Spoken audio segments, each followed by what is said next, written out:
339 centimeters in feet?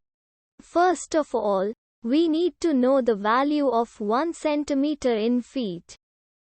It's always 1 centimeter equals 0.03280839895 feet.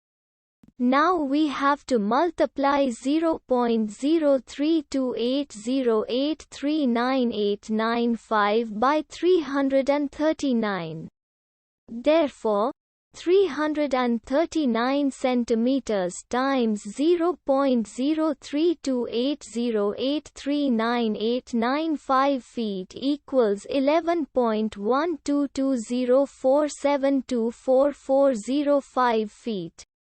So, in other words, 339 centimeters equals 11.12204724405 feet. We hope you have enjoyed this video. Please like and subscribe to our channel for more videos like this.